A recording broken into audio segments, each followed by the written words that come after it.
आपको प्रेगनेंसी के दौरान आइडियल और डिजायरेबल वेट गेन के लिए क्या करना है? Dos for desirable weight gain. पहले तो आपको आपका बीएमआई हेल्दी बीएमआई होना चाहिए, यानी आपका बीएमआई नॉर्मल रेंज में लाना चाहिए।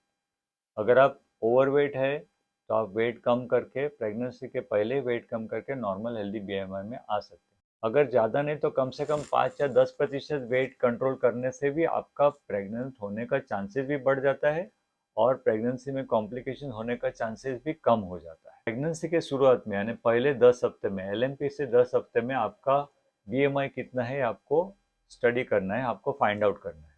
उसके टाइम पे आपको आपका प्रेगनेंसी में मंथ वाइज वेट गेन और टोटल प्रेगनेंसी वेट गेन को टारगेट करना है और आपको सेट करना है।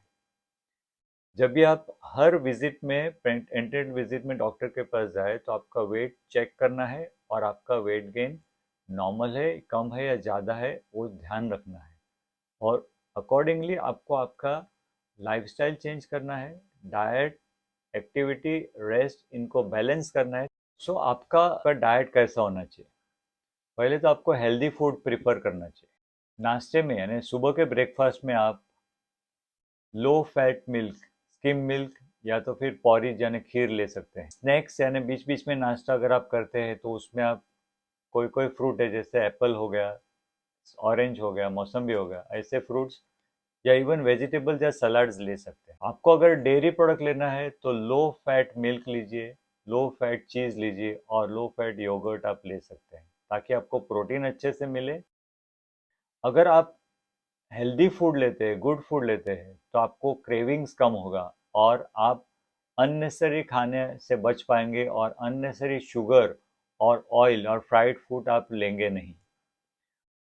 आपको पानी काफ़ी ज़्यादा मात्रा में लेना ज़रूरी है। दिन भर में 6 से 8 ग्लास कम से कम पानी आपको लेना चाहिए। बॉइल्ड फूड या तो ग्रिल्ड फूड आपको प्रिफर करने का है, न कि फ्राइड फूड। तला हुआ पदार्थ लेने के अच्छा है बॉईल किया हुआ और चीज़ें खाना ज़्यादा आपके लिए हेल्दी है। अगर आपको बाहर होटल में खाने की ज़रूरत आन पड़ती है तो आपको सलाड्स, सूप और वेजिटेबल्स ज़्यादा मात्रा में प्रेफर करते हैं ताकि आपका हेल्दी फूड इंटेक हो। प्रेगनेंसी के दौरान एक्सरसाइज और फिजिकल एक्टिविटी के बारे में बात करते हैं। आपको प्रेगनेंसी में एक्टिव होना ज़रूरी है कि बीएमआई के हिसाब से आपको नॉर्मल एक्सरसाइजेस, परमिटेड एक्सरसाइज आप कर सकते हैं।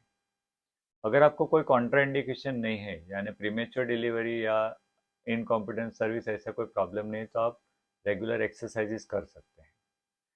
दिन का 30 मिनट या तो फिर हफ्ते भर का 150 मिनट मॉडरेट इंटेंसिटी एक्सरसाइज आप कर सकते हैं। आप योगा ट्रेनर के अंडर योगा आसनास और प्राणायाम यानी कि अनुलोम विलोम वगैरह भी कर सकते हैं अंडर प्रॉपर गाइडेंस। तो ये हेल्दी एक्टिव लाइफ प्रेगनेंसी में रखने से आपका प्रेगनेंसी आउटकम भी अच्छा हो सकता है। प्रेगनेंसी में आपको कितना आराम लेना चाहिए?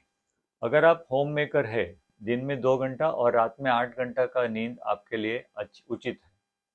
और अगर आप वर्किंग वुमन है तो आपको इसमें आराम करने का टाइम दिन में कम मिल सकता है, लेकिन रात को आप 6 से 8 घंटा आराम नींद ले सकते हैं। तो ये एडिक्वेट रेस्ट और स्लीप की वजह से भी आपका प्रेगनेंसी में कॉमन कॉम्प्लिकेशंस भी कम होते हैं, कॉमन सिम्टम्स भी कम होते हैं और आपका वेट गेन भी उचित होने में आपको मदद मिलती है।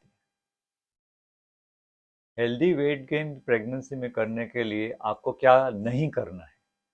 सीडेंटरी लाइफस्टाइल नहीं करना है यानी लेजीनेस नहीं रखना है, ओवर ईटिंग नहीं करना है, उसी के सामने ज़्यादा फास्टिंग भी नहीं करना है, नॉर्मल हेल्दी डाइट रखना है। एक्सेस कैलोरी वाला फूड्स नहीं लेना है। एक्सेस कैलोरी फूड्स यानी कि घी, oil, sugar, butter, gravy, sauces, mayonnaise, cream cheese, ये सब एक्सेस कैलोरी फूड्स है, इनको अवॉइड करने का है। फास्ट फूड और फ्राइड फूड अवॉइड करने का है। जंक फूड्स अवॉइड करने का है जो हम एम्प्टी कैलोरीज बोलते हैं। Chocolates, cookies, cakes, candy, biscuits, ice cream, chips, all these are empty calories, means इसमें प्रोटीन नहीं रहता है, न्यूट्रिशन नहीं रहता है, विटामिन नहीं रहता है, खाली कैलोरीज रहते हैं। ऐसी चीज़ें प्रेगनेंसी में कम से कम मत लीजिए। सॉफ्ट ड्रिंक्स और फ्रूट ड्रिंक्स अवॉइड कीजिए। Flavoured milk, soft drinks, fruit juices यानी food and drinks added with extra sugar जिसमें रहता है, या कॉर्न सिरप, ऐसी चीज़ें आप मत लीजिए। क्रेविंग ट्रैप को अवॉइड कीजिए। आप अनहेल्दी फूड खाएंगे तो आपको ज़्यादा क्रेविंग होगा, आप ज़्यादा अनहेल्दी फूड खाएंगे। तो आप हेल्दी फूड खाएंगे तो आपको क्रेविंग भी कम होगा और ज़्यादा शुगर और फैटी फ्राइड फूड आप नहीं लेंगे। तो हेल्दी फूड के ऊपर ध्यान करना है।